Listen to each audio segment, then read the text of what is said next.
Welcome to How the Election Will Affect Gunsmithing and the 7 Steps to Becoming a Professional Gunsmith. Be sure and stay with me for a special opportunity and offer at the end. Hi everybody, I'm Gene Kelly. I'm president of the American Gunsmithing Institute, and we really have 2 different things to share with you tonight. We want to go into what the election and how the election is going to affect gunsmithing.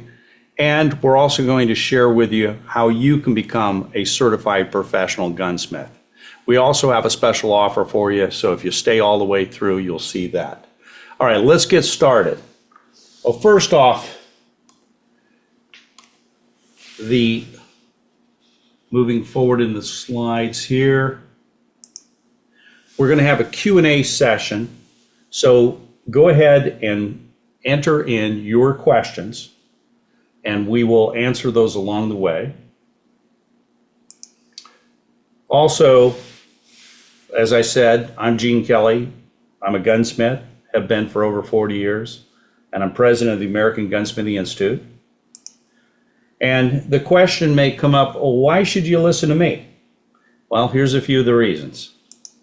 1, I'm a graduate of Lassen College School of Gunsmithing in 1979, so been doing this for a while. I've been gunsmithing for well over 40 years. I'm an FFL 07 license holder, so a manufacturer with an SOT, Special Occupational Taxpayer Stamp. So people oftentimes call that a Class 2 manufacturer. Designed and manufactured various firearms under contract. I'm a recognized expert witness on firearms in federal court. I'm a certified firearms appraiser, international firearms consultant, president and founder of the American Gunsmithing Institute and the Gunsmithing Club of America, and I've been interviewed and featured as an industry expert in a number of different magazines.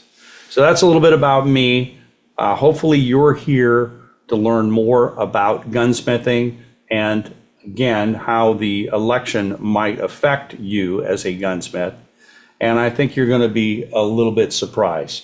But let's continue through our presentation. And if you have questions, be sure and go to the Q&A button down below. Click on that and type in your question, and I will get to all of them at the end. All right, so we have to consider a lot of the different factors that go into play here. And I didn't mention, I'm also in the People's Republic of California and licensed there for machine guns, destructive devices, assault weapons, high capacity magazines, and more. So I understand a little bit about the political animal. All right, let's address the elephant in the room. How big a threat is this election to gunsmiths? Now, I say to gunsmiths, not just gun owners, because as gunsmiths, we're going to be working on other people's firearms. We're going to possibly be selling guns, as we have the license to do so with a regular FFL. And you want to know how your future is going to work out. Well, let's get into that. So, first thing I want to tell you is, we've been here before, so think about this. Now, as I said, I've been at this for a while. Good old Jimmy Carter was the first president that I was involved under, and when I first got in started in gunsmithing. And, we had a mess like we got right now.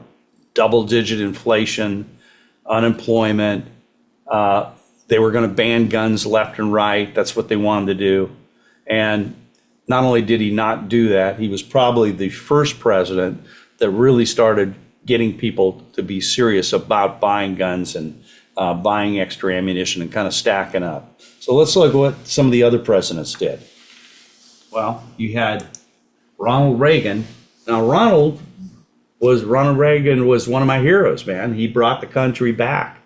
But he actually made a big mistake. And as far as the Firearms Owners Protection Act, he was, he signed the 1986 machine gun ban, which affected me directly. I was a Class 2 manufacturer, and I, just like a number of other people, from the time it passed Congress with a voice vote under Tip O'Neill, it didn't go into law until he signed it, which happened on May 19, 1986.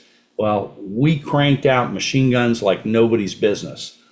We built over 135 19 belt-fed machine guns, around 100 Sten guns, a number of other machine guns. So everybody added to the pool, but that was the first ban, and that was under a Republican, for crying out loud. So let's continue. George Bush, the first. Bill Clinton, oh my gosh, right? So think about this terrible thing. Under Bill Clinton, we knew the end was near, okay? Remember the assault weapons ban? Yep. Well, that expired in 2004. He pushed it through, and what did gun guys do? We're a little bit smarter than the average bear, and we were able to continue to build and sell firearms. Remember, that was a features bill because they didn't understand, they still don't understand firearms design and function. But basically, they wanted to ban all semi-automatics, and they knew that that wasn't going to happen. So they tried to ban evil features, bayonet lugs, flash hiders, thumbhole stocks, etc. So, and high-capacity magazines, standard capacity magazines for you and me. Well, thankfully, that expired 20 years ago. 20 years ago. Keep this in mind as we go through this. So then we had George W., and he had 2 terms. And then we had Barack Obama. Up to now, probably the biggest firearm salesman in the world as far as civilian firearms. Everybody purchased guns and mags and more guns and more mags and more ammo under Obama than just about any time period. Clinton was good, but Obama was better. All right. And the business continued to flourish, and the gunsmithing business continued to flourish. Let's continue. All right. Now we get into Donald Trump. Okay. A couple of good years, but don't forget, even the Donald did the bump stock thing, right? We had the horrible event that happened in Las Vegas, and they never could figure out why the guy did it or who all did it. And end result was, they went after the bump stock. Well, the courts have struck that down. Assault weapons bill expired. Many other things have come forward, and they've been struck down by the courts. So there's a theme here, and I want you to get this. Joe Biden, oh Lord. I don't even need to say much about this or what could happen next. Republican, Democrat, socialist, conservative, whatever. Government has never been our friend. What is our friend is the Constitution and the Bill of Rights. And that has continued to protect us. And the Supreme Court has continued to back us up. And we've had a couple of major decisions, and Lord willing, there'll be some other good decisions coming down the pike. But my point overall is that we've been under attack for as long as I've been in this industry, and it's simply grown and grown and grown. And there's more opportunity today than there ever was. Let's continue. So, what was the results? Here's the results. Over 100 million firearms have been sold in the last 10 years. Over the last 62 months in a row, over 1 million background checks per month. Most all of those are basically, firearms transactions. So you got a lot of business happening, a lot of guns moving around. It's estimated that there are over 30 million AR-15 style rifles in the USA. And you know what? Nobody knows. And that doesn't count any ghost guns, quote unquote. That is just what was produced by licensed manufacturers. So a lot of guns in this country, but there's more. There's estimated over 500 million privately owned firearms in the USA. Now, the reality is nobody knows. That's a guesstimate. I've heard guesstimates from 400 to 500 million. And again, nobody knows because so many firearms that were manufactured in the 1900s and the 1800s were manufactured without serial numbers or records weren't kept. There was container loads upon container loads upon container loads of surplus firearms brought in after every major war. There were so many guns that have been manufactured and exported and re-imported. There's been all the bringbacks from the war years with veterans bringing back firearms. There have been all of the CMP and other importers that have brought back many of our classic firearms, M1 Garands, M1 carbines, 1911 pistols, and so on. So no one has been able to total up all of this because the records simply don't exist. And when you add to that, as I said, self-manufactured firearms, there'll be a bunch of them. There's a lot of guns in this good old USA. So that leads us to, and by the way, an estimated 82 million Americans own at least one firearm. So our firearms freedoms are protected. They've been protecting us for the last 50 years. Are we harassed? Heck yeah. But with vigilance, standing together, and voting, our firearms freedoms remain protected by the Second Amendment, but it takes us. But all of this ties into gunsmithing, so stay with me. The U.S. Supreme Court and lower courts have continued to rule in favor of the Second Amendment. There's a couple of specific major court cases right there. And the bottom line is there are now more opportunities than ever for gunsmiths. I mean, that's really the shorthand here, guys. There are more opportunities for gunsmiths no matter what. And frankly, I strongly, strongly hope the election goes a particular way. And, everybody has the right to vote their conscience. My part of mine is voting my Second Amendment rights. So I'm voting a particular way, and I hope you do too. However, if the other socialistic side were to win, it is not the end of the world. We need to continue to do what we do. And there will probably be more guns, more ammo, more repairs, more people wanting to invest in their firearms than ever. But no matter who wins, there's an opportunity in the gunsmithing world to service firearms. Now, I've spent a lot of time traveling around the world. I've worked in Central America, in security, in Africa and Angola. I've been hunted in South Africa 4 different times. I've was trained in Israel in executive protection. I've been around the world. And the way it works for the rest of the world is they don't get to own guns like we do. I've seen even in Israel where they issued permits, but when things got a little quiet, they pulled them all back in again. And they've done this several times until you end up with a disaster like October 7th. I just was in Egypt. Individuals are not allowed to own firearms there, at least long guns. They can apply for a permit for a handgun, but less than 1% of the people can get a permit. There's a lot of tourist police and a lot of military, but the civilians don't get to own guns.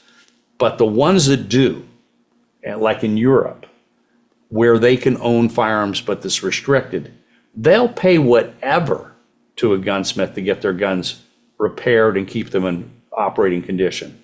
And the people that own guns can afford to. And in the United States, if things got more difficult, people would spend even more on their guns, keeping them in top-notch condition because they need them for protection, they need them for their sporting purposes, hunting, competition, etc.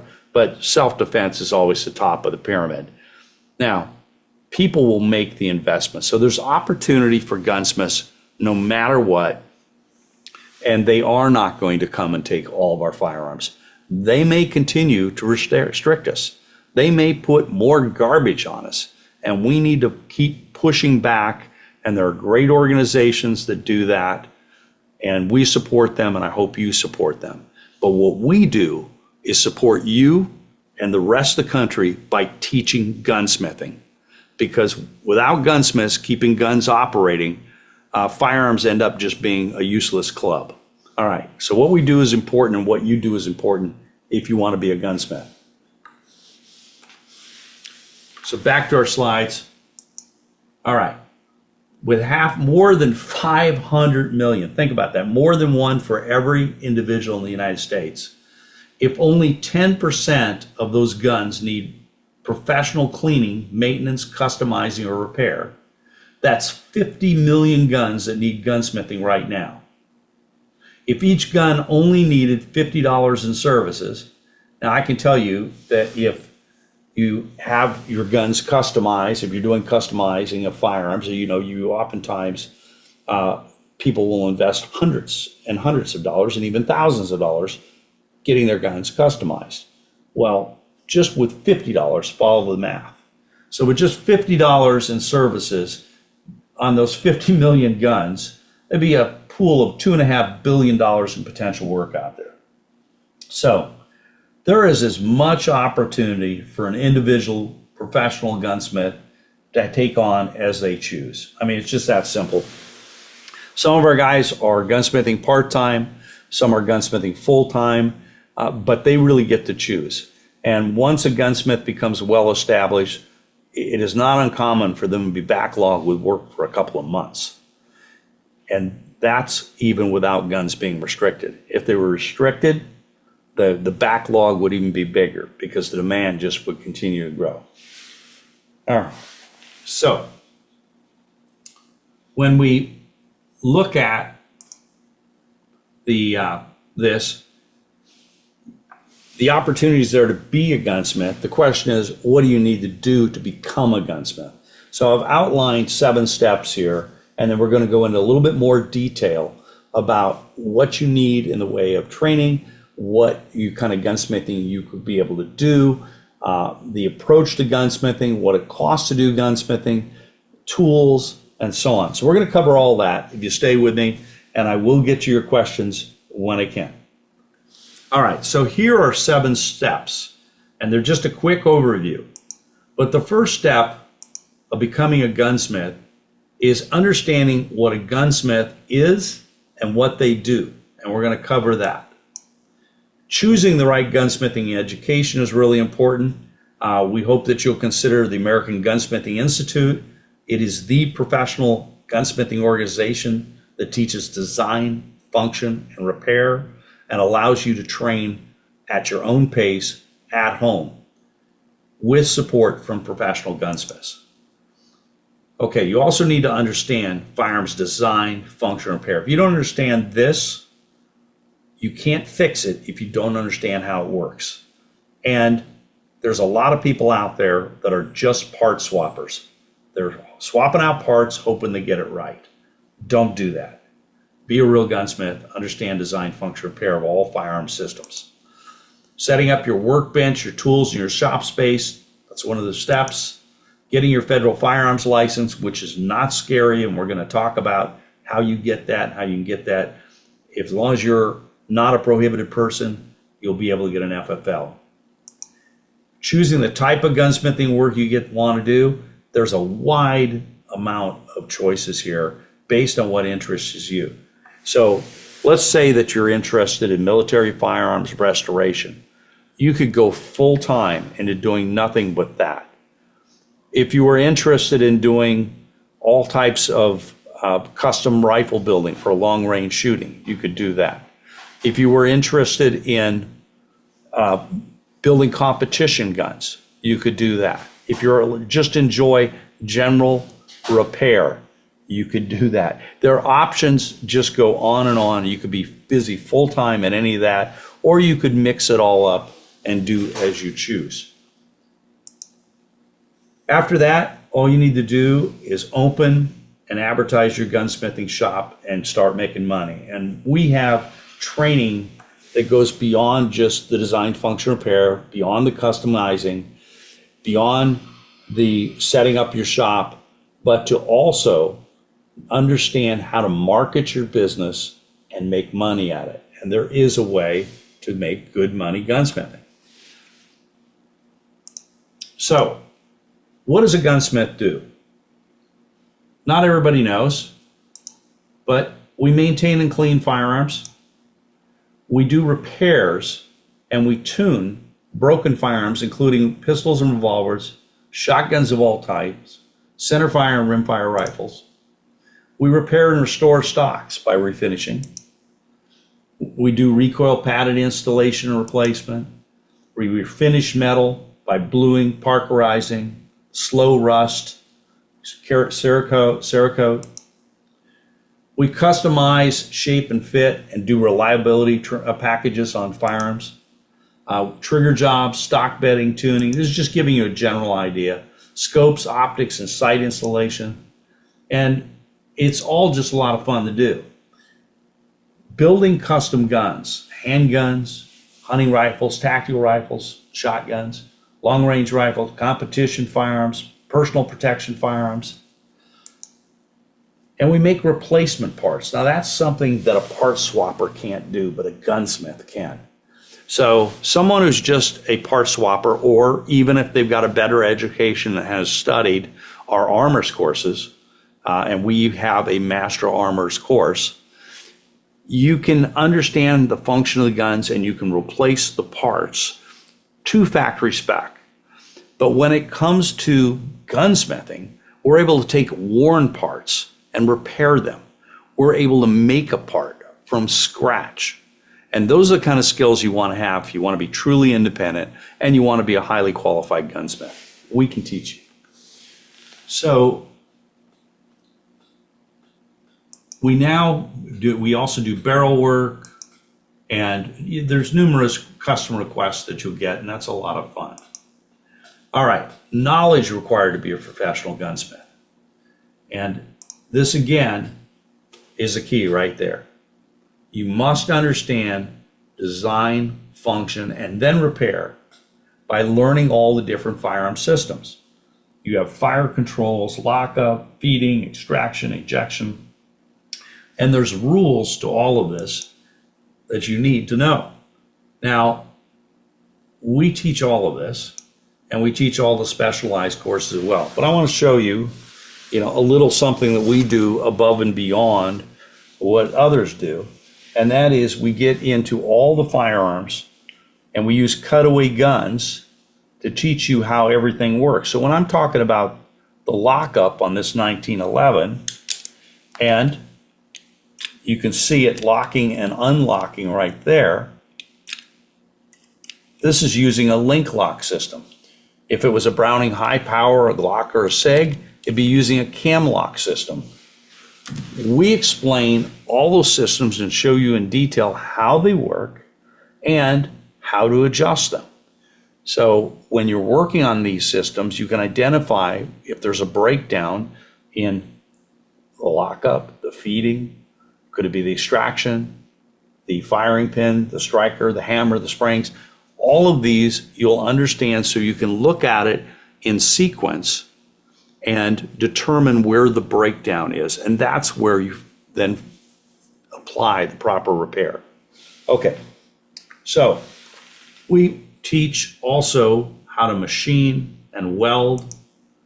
We do stock bedding and refinishing, custom pistol and rifle building. There's AGI courses for all this. Metal refinishing, trigger work and tuning. All of these and more are included in our Master Gunsmithing course and the Advanced Master course. So here's a little bit of history about the American Gunsmithing Institute. Master Gunsmith Robert Bob Dunlap was my instructor and instructed a number of us in the design function repair method that he developed. And he developed that because he realized in working with students that he could teach them how to do one type of repair for one type of problem, but that didn't work when the next problem came in that was different. But when you understand design and function, you can identify what the repair should be and modify it as needed. So that's why he developed the DFNR system. Myself, Mark Foster, Daryl Holland, Fred Zeglin, Ken Brooks, all of these AGI instructors were first generation students under Bob Dunlap. And the American Gunsmithing Institute, we established it in 1993, and we spent over the last 30 years, this is our 31st year, training gunsmiths. And here's the exciting part. You are potentially the next generation of gunsmiths studying directly under the Grand Master Bob Dunlap, because we use the video instruction to teach you step by step. And you are going to learn all of that core content of design function repair of pistols and revolvers, shotguns, centerfire rifles, and rimfires. Now,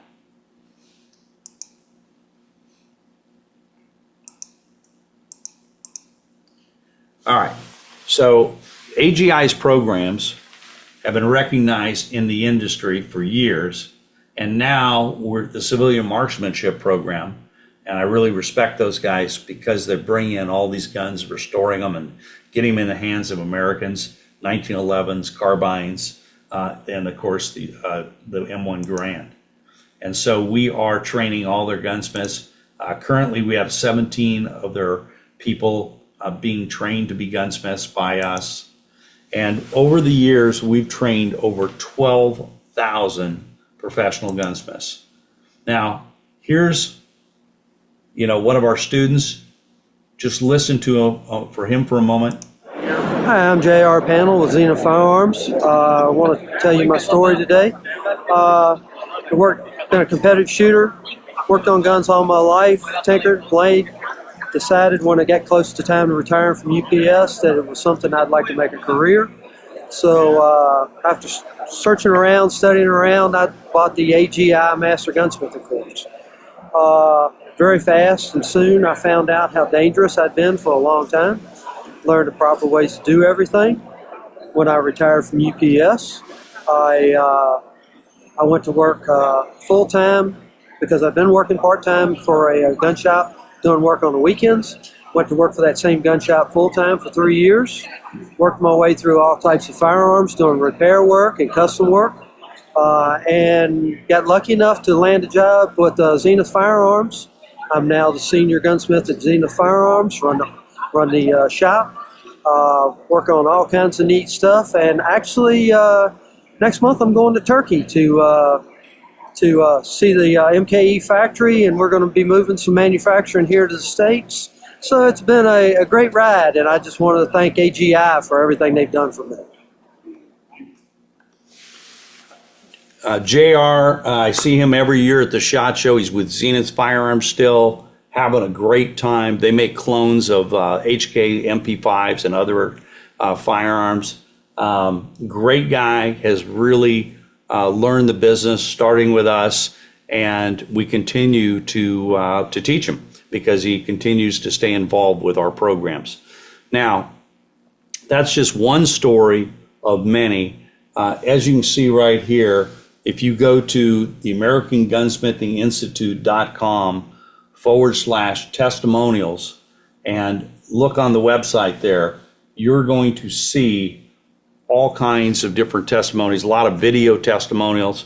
We've had, great stuff. Husband-wife teams that are enjoying gunsmithing together, working off their own property.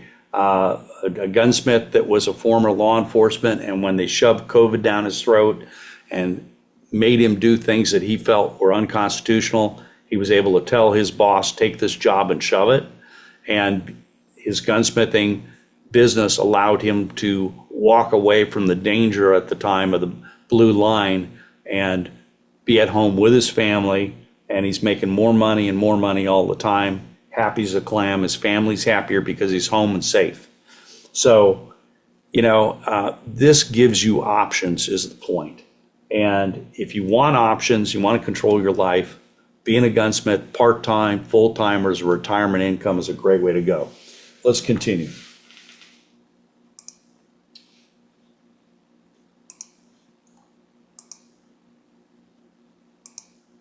So this is one of the opportunities you have right now. Right now we are running a special where we are providing a lot of extra bonuses and some additional training bonuses.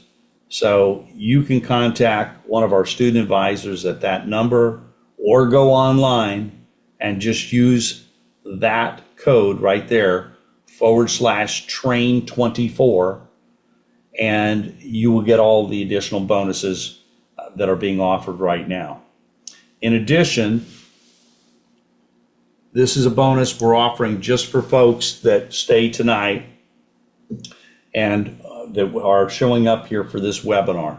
It's a fast action enrollment bonus. And if you enroll now through Friday, October 14th, we're going to provide you with this Fordham tool. And I'm going to tell you a little bit more about that later. But that is a tool that you want to have. It's one of the number one tools you'll use as a gunsmith.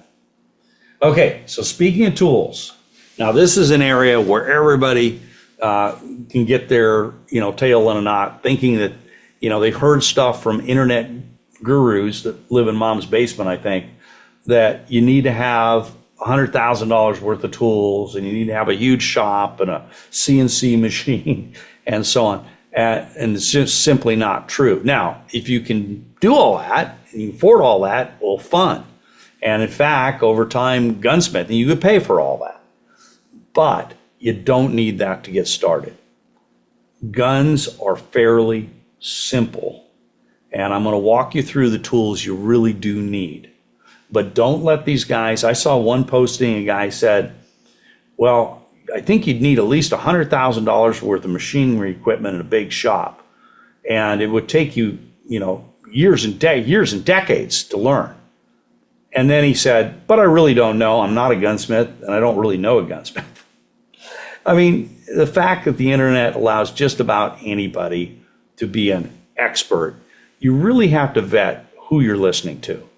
And don't let the naysayers dissuade you. We've trained thousands of guys to be gunsmiths, to really actually understand design, function, repair, to be able to machine and weld and customize firearms. And you don't need to be dissuaded, and you don't need to listen to the naysayers that think that you can't do it and that you need a big shop and it's too expensive and it's too much of a problem. And these guys are going to whine and never get anything done in their lives. Ignore these people, do what you want to do, and be successful, because it's up to you. Ultimately, it's up to you. We provide you the knowledge to do it. But let's get started on tools. So, what tools do you really need? Well, basic hand tools, screwdrivers, pin punches, hammers, pliers, files, picks, stones. All right, let's think about guns. How are they held together? Primarily by screws and pins, right? Standard pins, roll pins, and screws. You need a set of good screwdrivers. You need a good set of pin punches and some other basic tools, and you're ready to get started. You can then disassemble and reassemble firearms. You can maintain them. You can clean them. You can adjust parts, replace parts. You can do a lot of work with not much more than the hand tools I'm talking about right there. Screwdrivers, pin punches, hammers, pliers, files, picks, stones. Now, if you can, let's add to that. Let's add the Fordham tool. I'm going to talk to you about the Fordham tool. Here's an example of one that you can see a little bit, the box a little bit better. And I love these tools. If you look right over my shoulder, you'll see one right here hanging, okay? And the Fordham motor is, you have hanging right there, and then you have this foot pedal, which controls your speed, And then you have the hand chuck on this flex cable. And then with these kits come with all of these adapters and bits. Now, how you use this tool? You use it for grinding, drilling, cutting, polishing, in so many different ways. It is a gunsmithing tool, the one power tool that you use virtually every day on almost every job in a gun shop. It's just amazing, and it's so handy. Now, what's really important about it versus like a Dremel tool is you turn on a regular Dremel tool and it goes from 0 to like a couple thousand RPM. Here, you take the hand chuck, you put in the cutoff bit or the grinding bit or drill, whatever you're working with, and you get it in the proper place. And now you add a little bit of speed till everything's cutting right. Then you can add more speed. Otherwise, if you turn it on and it's going 2,000 RPM, it goes zip, and now you went from cutting something or adjusting something, polishing something, to now having to refinish a gun. Y'all don't want to do that. So, Fordham tool, great product, great brand, American product, and they work. And frankly, I know Gunsmiths, well, I still have my original one.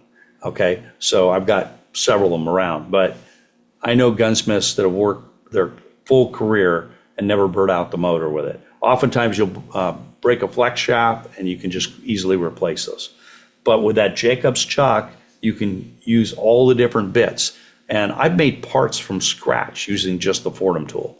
Super handy, super useful, and it is the product that we're going to provide for you as a bonus, and they run typically $400 to $500 retail.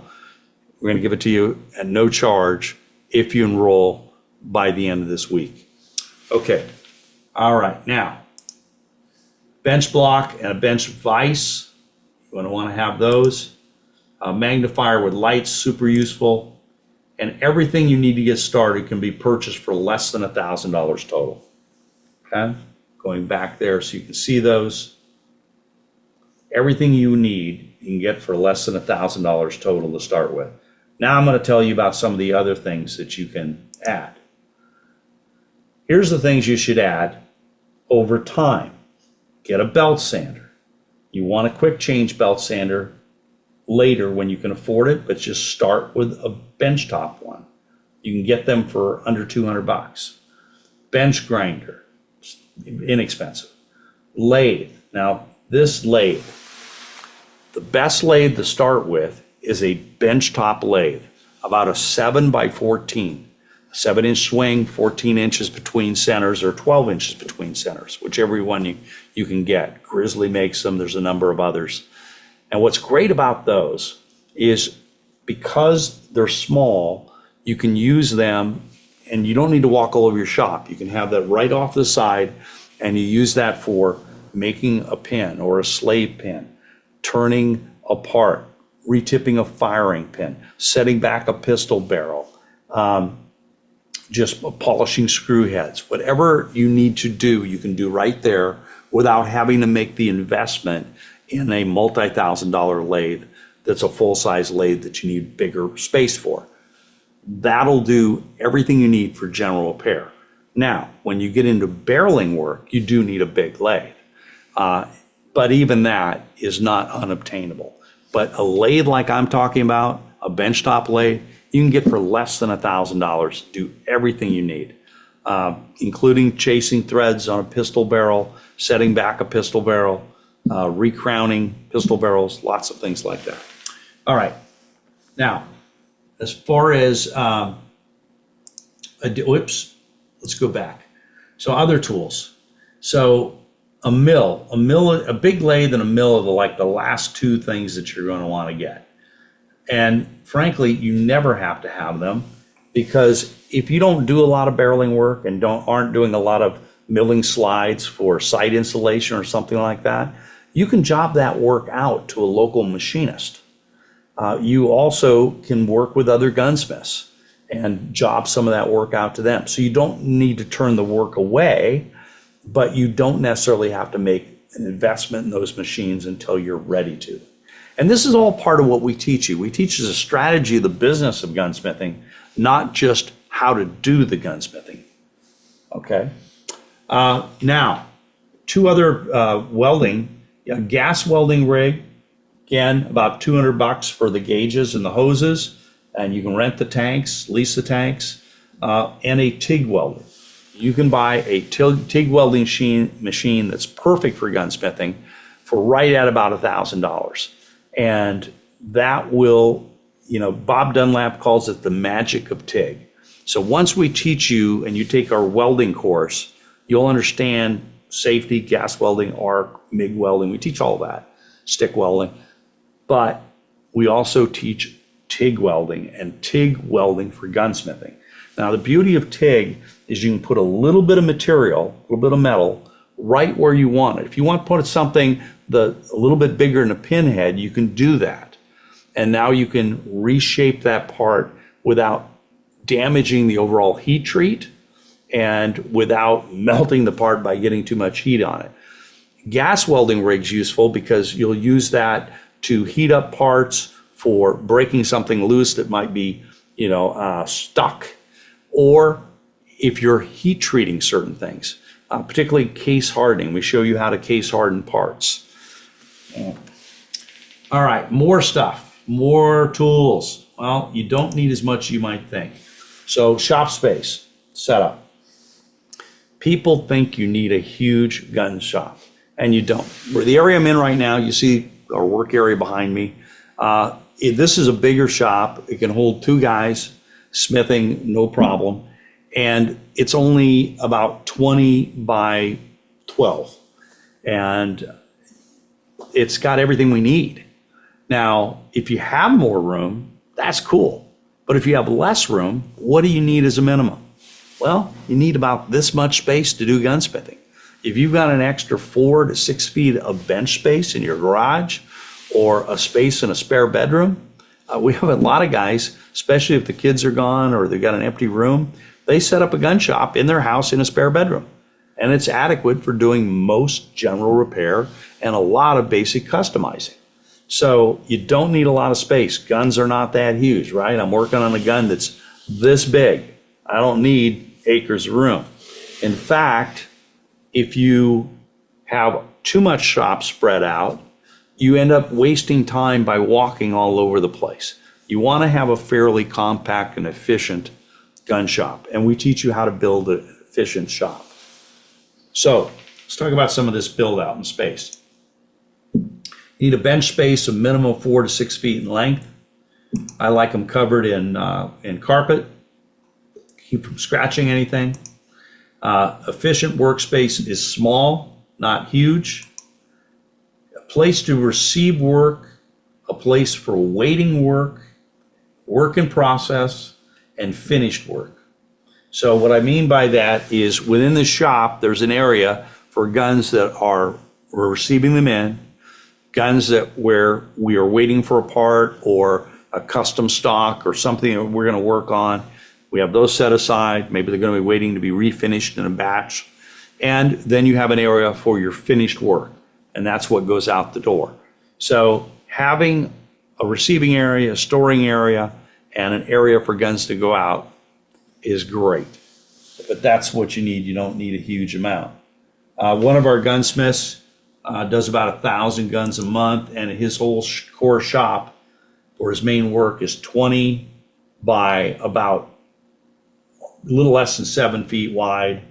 And he does have a separate room for what he calls his dirty room for welding and sanding, and another little area for, he does full-size barrel work, so for his lathes, but his basic repair is smaller.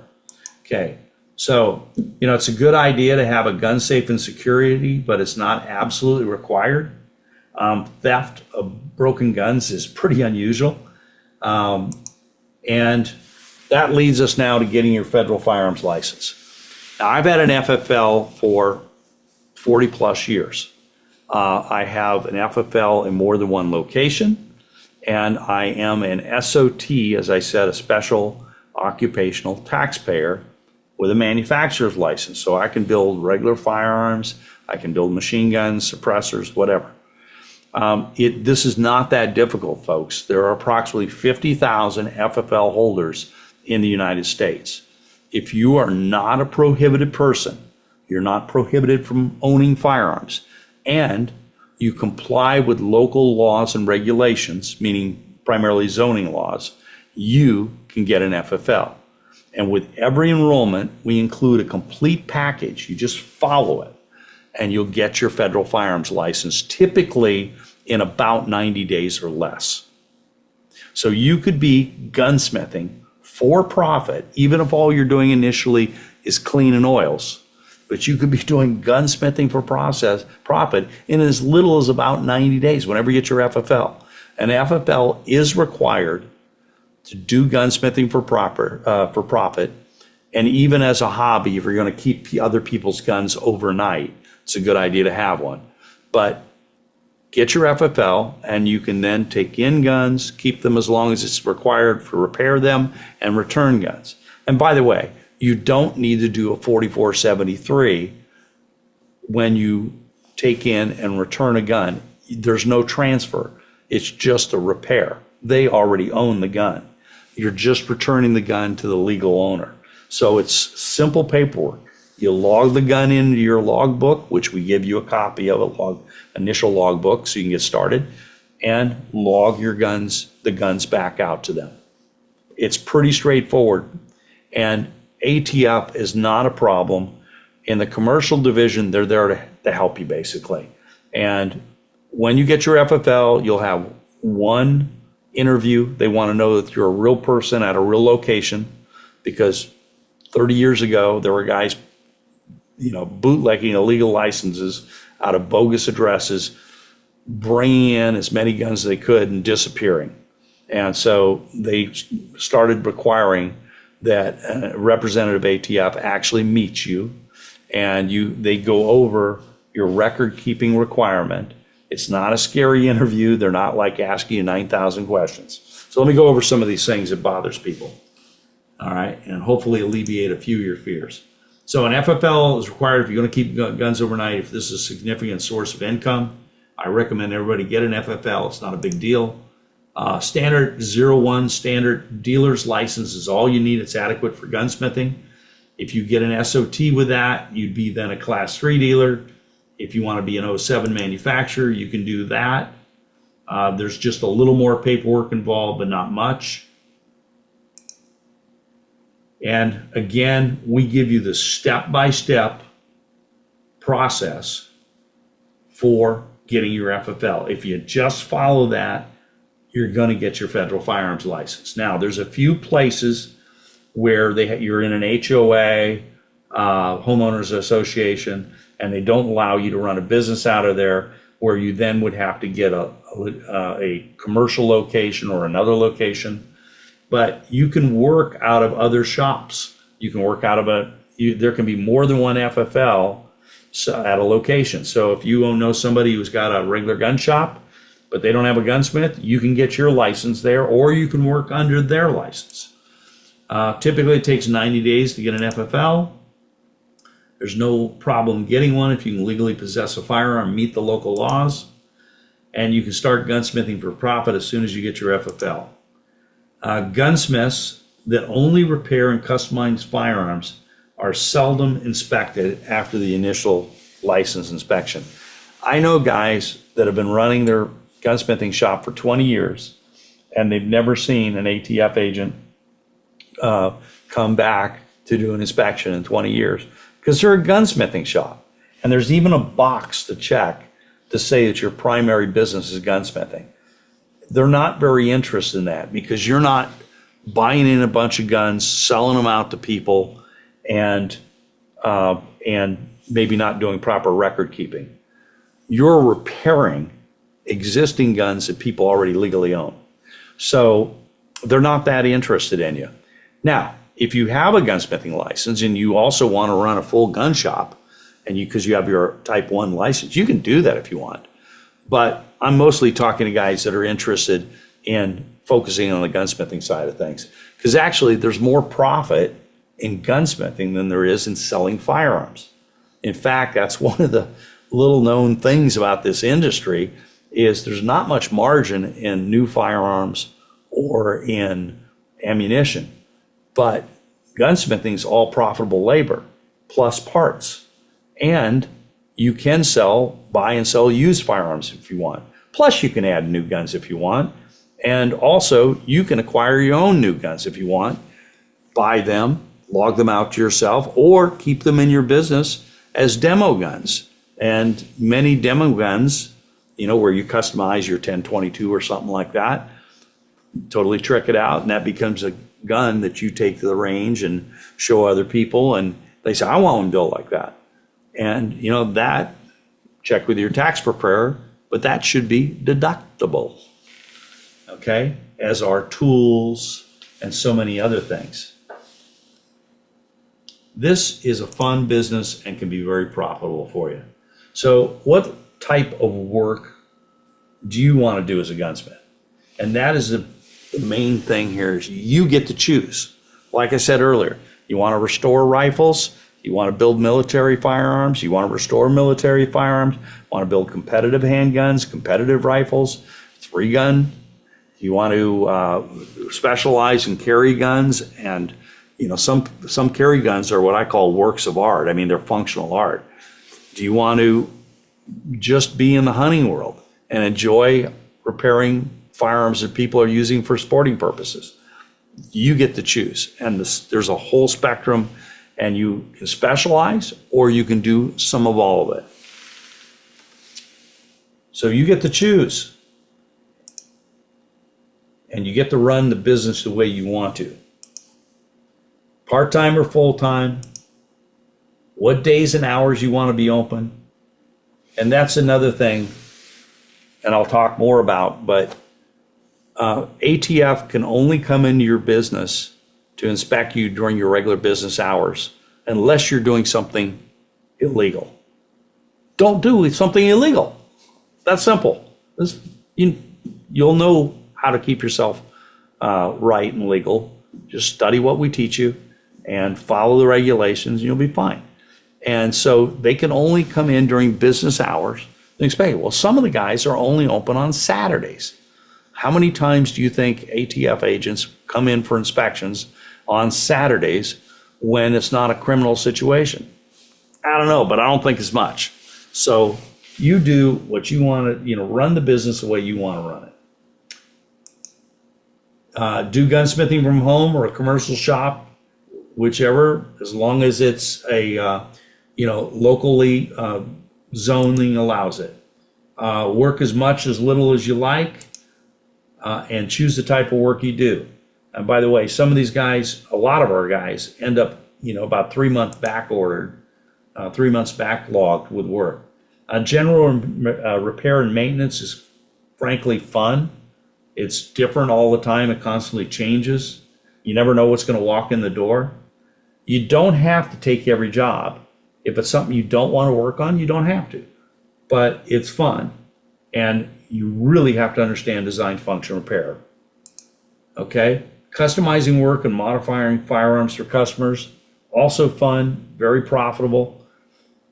But you must also understand design, function, repair. Because if you modify something and you don't understand how modifying that affects the reliability or the safety, you are not being a good guy, good steward.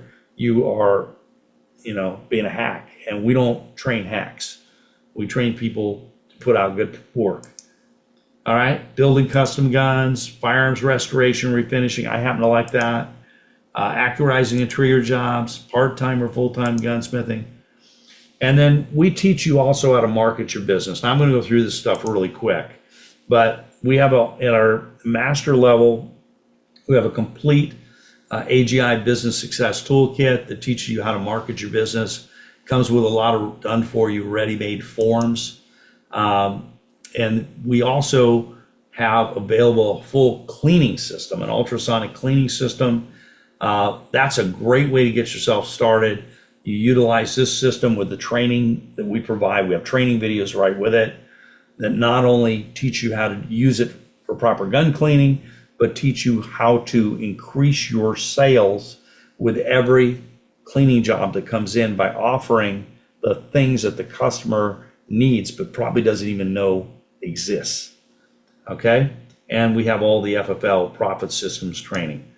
There's an example of our professional gun cleaning system, the marketing manual with already done for you templates. All you need to do is fill out your company name and so on, put them in there, and you'll have printout flyers to go to the range, postcards to do mailings, business cards, everything. And that is one of the ultrasonic cleaners. It's a commercial grade unit that we utilize. So what about making money in this economy? Okay. We all know this isn't the greatest economy, but whether it's good or bad, customers have their motivation of why they want their guns repaired. Personal protection is flat out the top of the list.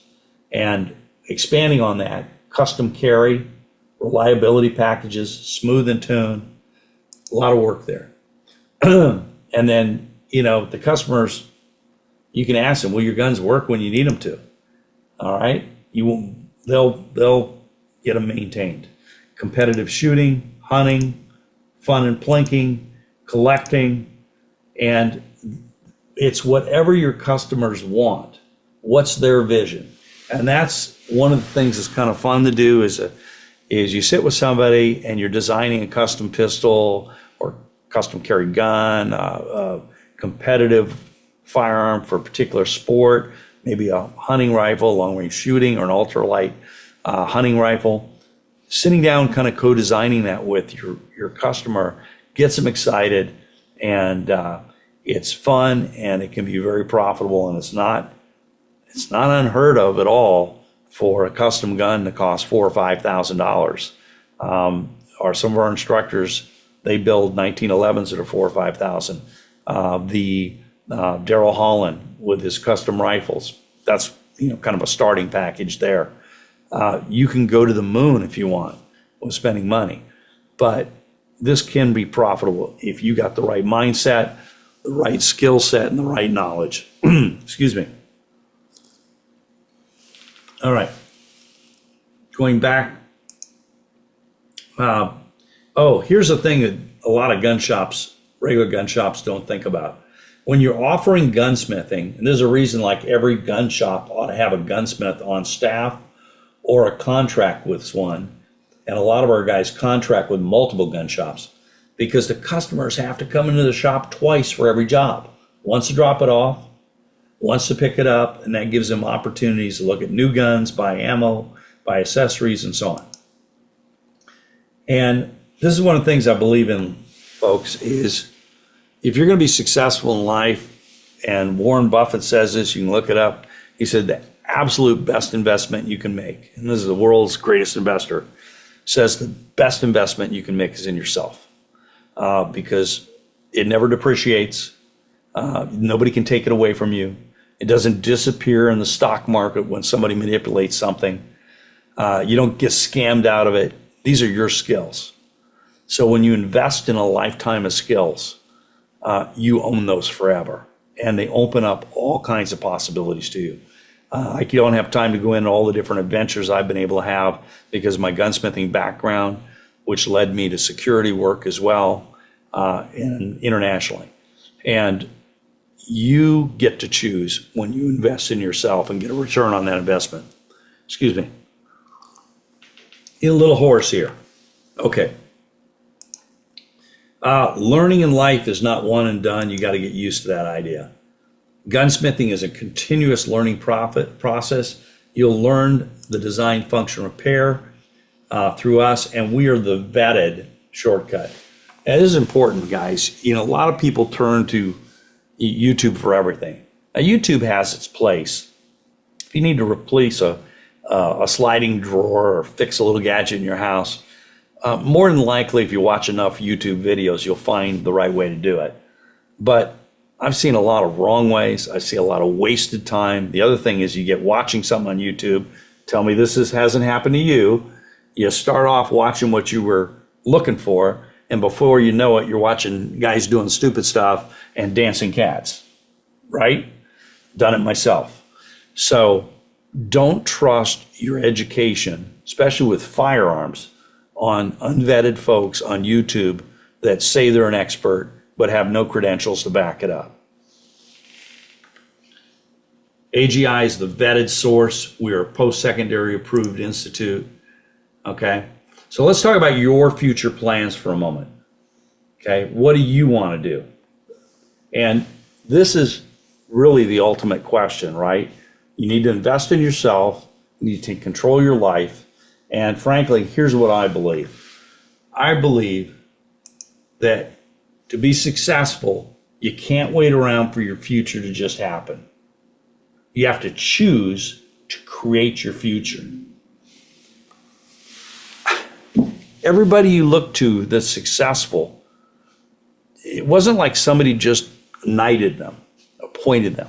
Anybody that's truly successful decided to be successful, and they chose to invest in themselves, to risk, and to move forward. And that's where all the rewards are. That's where all the fun is, and the satisfaction in life. So choose for yourself. Okay? Be successful. Choose to create your own future. All right?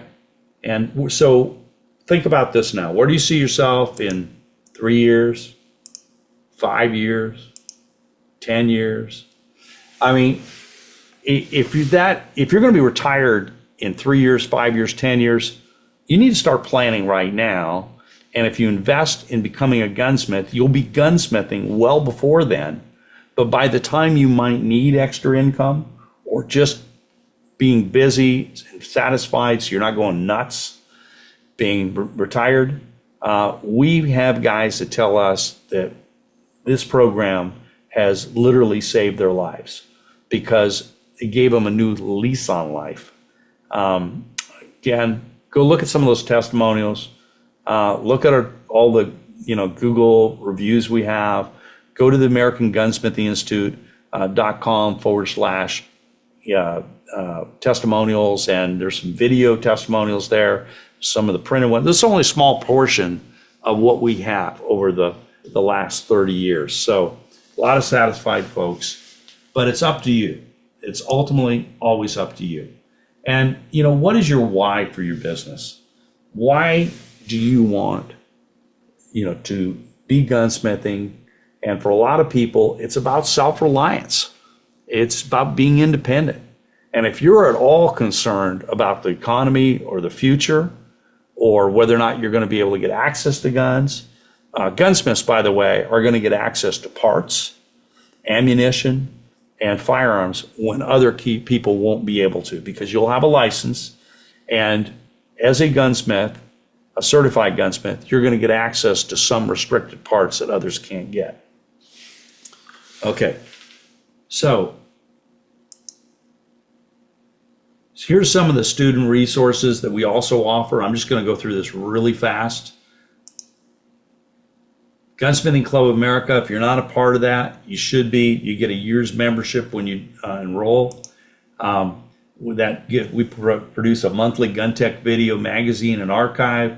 Hundreds of guns are covered on the website.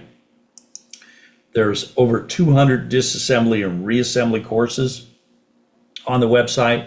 So when you come across a gun you've never seen before, you can just go there and see a professional gunsmith take it down to the last part, reassemble it step by step, telling you what to do. There are forums so that you can ask as a student, how do I do this? How do I do that? And you'll be supported by all the other gunsmiths and our gunsmithing instructors. In the classroom, this is extra training beyond the core course that'll help you, and it's a study help. Over the gunsmith's shoulder, this is where one of our gunsmithing instructors actually takes guns off the rack in his gun shop, helps show you how he analyzes what the problem is and how he goes about the repair. It's a great education. It's like being an apprentice. And we have hands-on classes as well for people who go through our programs. This is what the Gunsmithing Club of America looks like a little bit. Like I said, all these different features. Lots of bench tips as well. Forums. Okay. And this is what a few of the magazines look like. And in every one issue, we have a full disassembly, reassembly course of a type of gun. These are some of the forums.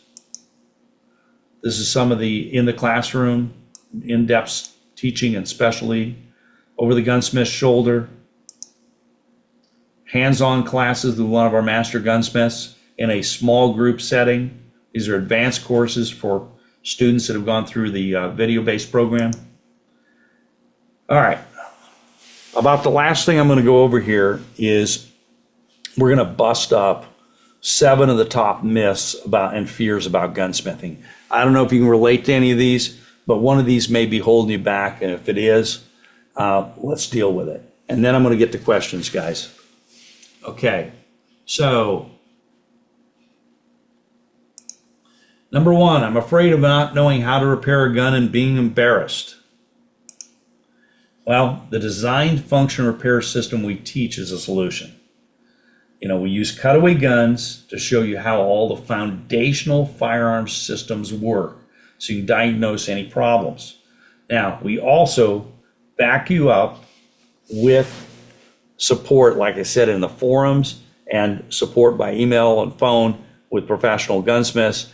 But even more than that, you get into a job and you get over your head, you can send it to one of our gunsmiths, instructors, in their gun shop.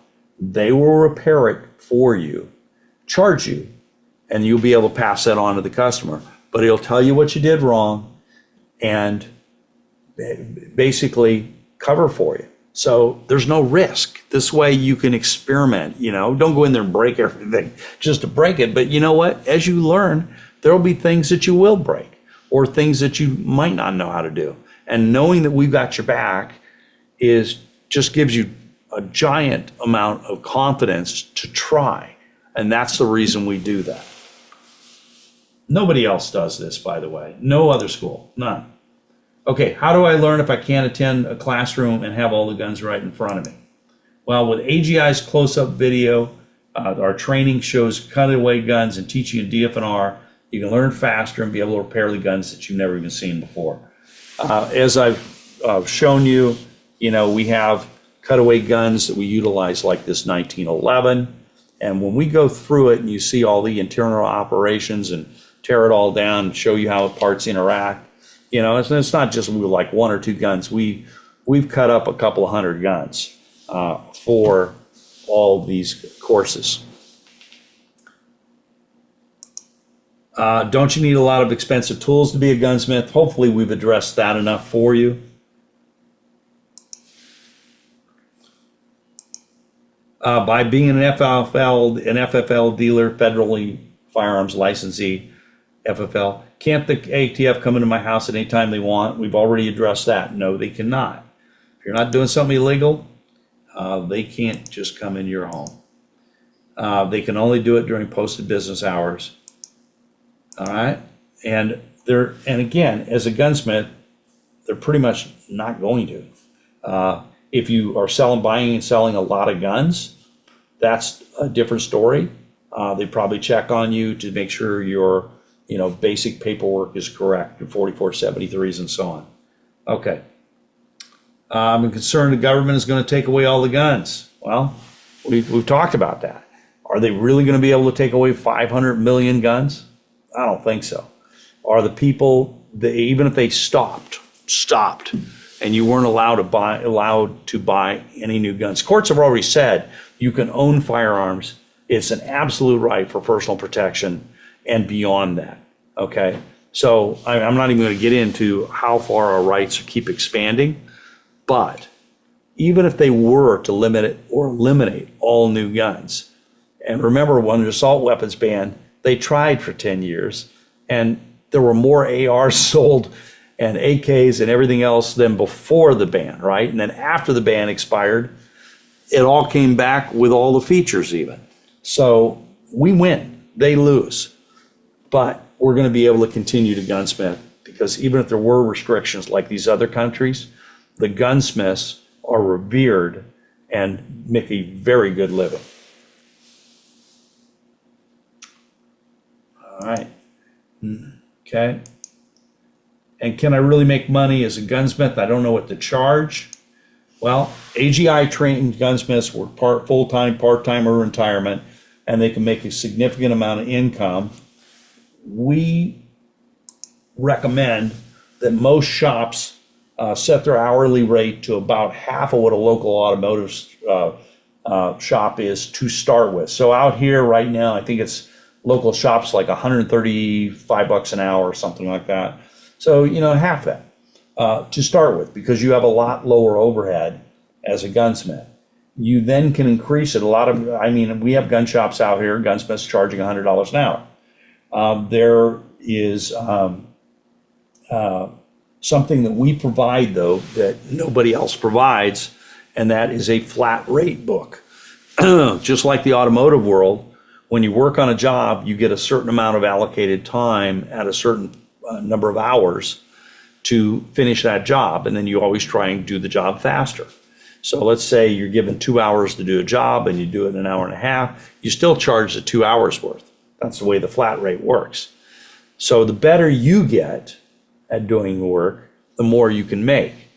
Now, with the flat rate book, you simply look up the job. We've given you estimated hours for a professional gunsmith to do the typical work there.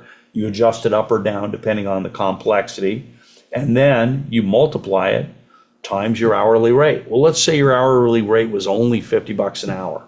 Okay, should be more probably, but you can adjust it to whatever's right. But if it was 50, just for easy math, and it was 1.5 hours, you'd charge $75 for the job. Easy peasy, right? Okay, that flat rate manual is included with the business success course that's in the master gunsmithing level, just so you know. Should I worry about insurance and being sued? No. You can get insurance, costs you about $100 a month. It'll protect you. We teach you in the business success courses how to set up your company for further protection. And as gunsmiths, we're not manufacturers. I do not know of any of our students that have ever been sued. 40 years, I've never been sued as a gunsmith. If you do your work the way we teach you, which includes safety checking a firearm before you return it to a customer, you're not going to have a problem. But if you did have a problem, we do recommend you carry some insurance. It's not expensive. The reason it's not expensive is gunsmiths, for the most part, never get sued because we're not doing stupid if you're trained properly. And our gunsmiths are trained properly. And in fact, through the Gunsmithing Club of America, which you'll have access to, you get a discount as a certified AGI gunsmith. One of the insurance carriers gives our guys a discount because he knows how they're trained. Okay, so that pretty much covers that. All right, guys, we're getting close to wrapping up here. I'm going to give you a little bit more information. You can get started right now. There is an extensive amount of bonuses that are being offered. You can go to American Gunsmithing Institute.net or .com either /train24. You want to use that code to get all the bonuses. There's literally several $1,000s worth of bonuses available to you when you enroll right now. It's a special that we're doing. Or you can talk to one of our student advisors at the 800 number there, 1-800-797-0867, available Monday to Friday. And again, when you're talking to anybody or enrolling online, use the code TRAIN24. And if you enroll this week up to Friday, October 11th, when you enroll with that code, we are going to give you a bonus Fordham tool, complete set with all of the bits and pieces that it comes with, which is grinding bits and polishing bits and cutting bits. About a $500 retail value. I have 6 of them in stock, 6. And, we probably can get more, but I for sure have 6. So enroll now. You'll get that as an extra bonus, and I guarantee you it is the power tool you'll use more than any other in your shop. And like I've said before, I've made entire parts just using that tool, using it to grind, to shape, to cut, to drill, and to polish, and then I heat treat the part. Awesome. Okay, last couple slides here, and I'm going to get to the Q&A. So let's go to the live Q&A. All right. So VA question, you need to talk to our VA expert, Marcus Dillon. What I can say to you is it's very individual driven. Okay, so we only work with disabled veterans, but you have to go through the process with the VA. We can't push it or do it for you. They don't allow us to. We have an approval process that we can follow once you are approved, and there is a process, and Marcus can send you that process, but it really is up to you. But there is a process, and if you contact us at the 1-800-797-0867, we'll give you that process. But understand this, they're not all a fan of gunsmithing or guns in general, right? So you have to push for it. We just had another veteran that was able to get that through the disabled veteran. So it's not impossible, but it's up to you. All right. I've been smithing part-time for about 11 years during my active duty time, was waiting until I retired from the Air Force to get started at my own shop. Even with those years under my belt, having someone work for somebody else, what's your advice for me starting up my own shop? The number one thing is learn design, function, repair. That is what's going to get you out of a problem, keep you out of a problem, and help you make more money. And what I mean by that is what we teach you is not only complete introduction to gunsmithing and our triage system for rapidly identifying where the problem would be on a firearm, but we teach you the entire platforms of starting with the single action lock breech automatic with a link system, the 1911. And we spent a lot of time on that John Browning design so you fully understand it. A lot of people think they know that gun until they get into this course and start to realize, I thought I knew that gun, but I do not know that gun. Well, John Browning obviously was a huge influence in this entire industry to this day, with many of the firearms designs copying or using parts of his other previous designs. So you'll learn that gun. You'll learn all the modern guns, Glock, SIG, etc. And then you'll move into straight blowback automatics, and you move into revolvers, single action, Ruger, Colt, double action, Smith & Wesson, Ruger, etc. You go then into shotguns. There are so many different shotgun systems, just in semi-automatics. You have long recoil, short recoil, gas operated, inertia operated systems, more. So, and beyond that, of course, pump, lever, side by side. We cover all these. Then you go into center fire systems. Again, single shot, bolt action, lever action, pump, semi-automatic, gas operated, recoil operated, so on. Rim fires. Tons of different types of rimfire systems. So much to learn there. And we teach you all the basic systems in detail, including the rules. Things like, firing pin protrusion, what's proper, firing pin shape, extractor design, and what it needs to do. And a large percentage of firearms problems are around the extractor, both feeding and extraction injection.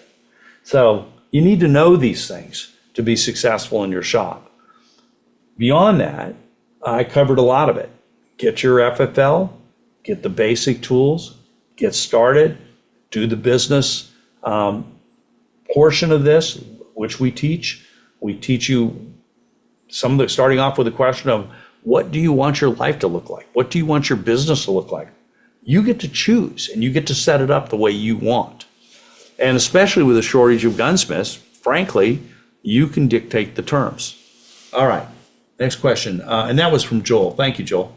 Daniel, and I'm a retired medic, currently live in Illinois. There does not seem to be much of a market here. How do I or those like me get started in a state where they they want to keep their firearms a secret? Well, you're not going to keep all the guns a secret. And I'm sure there's carry guns, hunting guns, and if you go and you network with some gun shops, you're going to find that there's a lot of work. And here's one of the ways some people do it is they will set up a route. And so they'll have, 3 to half a dozen gun shops that once a week they'll go to, and they'll pick up work, bring it back, log it in their books, do the work, and then bring it back to those gun shops. And they do the counter work, which means taking it in with the customer and then returning it to the customer. So if you don't want to be involved with that part, that's a great way to do it. And so they make some margin on the work. And so everybody wins. They get a customer that's got to come into their shop twice. You don't have to deal directly with the customer if you don't want to. You share a little bit of margin with them, but you get a steady load of work. So that's a great way to do it. Digital currency and firearms, we don't know where any of that's going right now. I'm sure digital currency is around for the long term, but you know what? I like to keep investing in B&B, beans and bullets. So anyway, all right, let me continue on here to see more of these questions. See if I can get those. Okay, here we go. Oh, Daniel, you got a bunch of questions.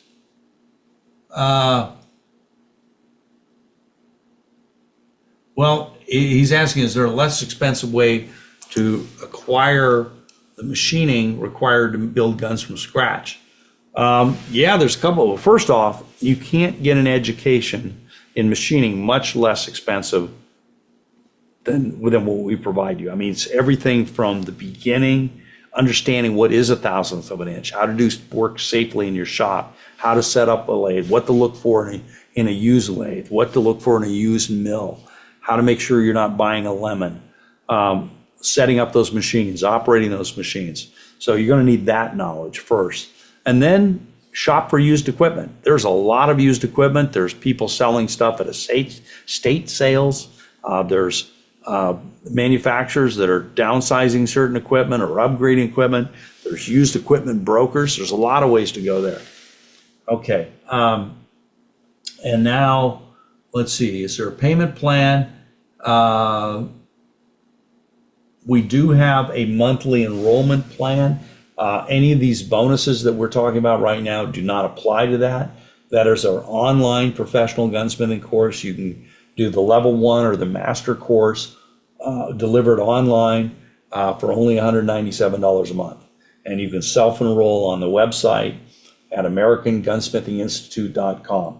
If you're going to do that, you need to be, committed. It's going to take, because it's a monthly program, it takes a while to go through. If you invest in the course all at one time and get the DVDs, the advantage of that is you have all the material, no matter what happens. Also, you can go refer to it whenever you want easily. And if a job comes in, you can jump ahead, where the online course, you can't do that. It also, there's a lot of ancillary courses with the DVD courses, so that you can go and learn that if you want. So a lot of options there, but that's for the courses paid in full. And right now, we're including a bunch of bonuses, including that Fordham tool. So if you enroll now. Okay, let's see what else we got here in the way of questions. Moving on. And and, 1 Okay, Joel, lots of great information in this presentation. Thank you.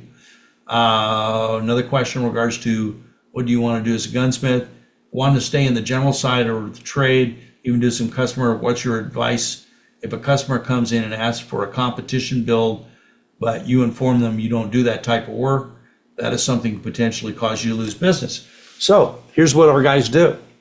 They, as a GCA member, Gunsmithing Club of America member, and you get a year's worth of membership when you enroll, and then you can stay a member for just a relatively small monthly fee. And when you get a job like that, you post it in the forums. Right now, I just saw one today. Somebody said, I've got a customer came in with a Remington 870, wants blued. I don't do bluing. Who wants to take it? And so they trade work off. So you can still charge or get a piece of the action, whatever you guys work out, and everybody wins that way. And the customer wins too, by the way, because he can't get the service any other way. And then Joel's saying, how do you determine what is a fair price charge customers for your work? Hopefully I answered that for you already. We have a flat rate manual that's great guidance. I recommend you start off with whatever half of an automotive shop is, because you have far less liability and far less overhead, and then go up from there, whatever the market will bear. But that's very fair. And then Glenda, do you need to be good at mathematics for gunsmithing? I wouldn't say you need to be good at mathematics, but basic math is, used. I mean, for example, you're going to use a set of dial calipers to measure the thickness of a part, and if it's 100 thousandths thick and you need it to be 80 thousandths thick to fit, that you're going to need to take 20 thousandths off. I mean, it's pretty much basic math. You're not getting into trig and advanced calculus and things like that. But again, help is available for you on an ongoing basis in the Gunsmithing Club of America, because we wanted to create continuous support for our students. No other school does that. No other school has that. So just be aware. Okay, Andrew, your equipment list didn't include measurement tools. What are the basic measurement tools we should own, and what do they cost? Okay, so a good micrometer or even a basic micrometer. Now, I use a dial caliper, old school, but I also have digital micrometers. You can get a decent digital micrometer for $30. Okay, you can get a fantastic one for $130. Digital height gauges, you're not going to use them a lot. You're not going to use a surface plate that much. You're not needing to use a lot of the machining tools that you might use in something like a job shop. If you have them, great. You can find a lot of them used. Again, closing businesses, estate sales, there's gems out there everywhere if you know what you're looking for. But most of what you're doing is general repair and maintenance. If you're customizing, the more measuring equipment that you have, depending on what you're doing, like if you're doing barreling work on your lathe, you're going to want a dial indicator setup. You may want a digital readout, DRO. I have a DRO on my mill. I have one on my lathe. That just saves extra time and measurement, because I know in that digital readout when I move the spindle a certain amount or to move the cross feed, etc., I can see what's going on. But most of the time, you're going to use a set of dial calipers. You'll use a machinist rule. $100, $200, not a lot of expense there. But here's what I find, is we get into gunsmithing, we all like tools, and we start buying better tools, which is a good idea, because these are your tools. And we invest in specialty tools. So you might get into doing a lot of trigger jobs, and as you'll see on the GCA, we have a whole segment series on tools, gunsmithing tools, what to invest in, what to get later, how to judge between half a dozen sight pushers. These are all different things you can invest in over time. Again, you can do 90% of your gunsmithing in general repair with the stuff that I listed. Basic hand tools, belt sander, Fordham tool, bench lathe, TIG welder. Up to you where you want to go from there. Guys, we can have a lot of fun with tools. All right. Okay. I think we just about answered everything. So, guys, let me go back to this slide. I want you to write this stuff down because you're going to need this code.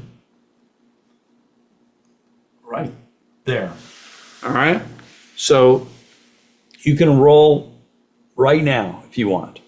And if you enroll right now, I guarantee you'll get one of the 6 Fordham tools that I've got in stock. You just have to use that Train 24. There are 4 different levels of the professional gunsmithing course. Level 1, which covers all the design, function, repair. It is the core. You must have this knowledge to be a gunsmith, period. Number 2, level 2, we add in machining and some customizing. The master level, which is our most popular level, includes all of those, plus the welding, plus the business success, plus a bunch more customizing, including 3 different courses with additional certifications in building custom AR-15, be a certified AR-15 riflesmith, a course on building custom Glock pistols, and a certification as a custom Glocksmith, and a course on building custom 1911 pistols as a 1911 pistolsmith certification. So all those certifications, in addition to your professional gunsmithing certificates, and there's a lot more. If you go on the website, you can see a comparison chart at American Gunsmithing Institute.com or .net. We own both sites. And you can look under courses and you'll see a comparison chart where you can compare what's included in the level 1, the level 2, the master, and then the advanced master course, which has an entire library of armors courses with it and some other expansion modules where we go even deeper in shotguns, deeper into handguns, deeper into rifles. So, rimfires, rifles. So there's a whole lot there. Your choice. Last chance to jump on this. You have until Friday to get that extra bonus right there. Again, you need to use the code TRAIN24. We have 6 of those units available. And guys, I hope I put to rest your fear. I know a lot of people have been holding back because of the election. What's certain right now is that you choose to make your own future. It's that simple, guys. So you either choose not to go forward and you're stuck with whatever your outcome is, or you choose to go forward, get these skill sets, and determine your own future. And the government is going to keep screwing with us. You can guarantee it. But I've been involved with this for 40 plus years, and we're selling more guns, working on more guns, have more dollars in this industry than there's ever been before. And literally, the gunsmithing industry alone could be $1 billion industry if there were enough gunsmiths. So we need more gunsmiths, and you can help fill that role, fill your pockets, and have some fun doing it. Thank you for your attention and your time. I'm going to put up the screen for you one last time so you can write it down if you need it. But thank you, guys, and I hope you'll join us, become a certified professional gunsmith through the American Gunsmithing Institute. Good night.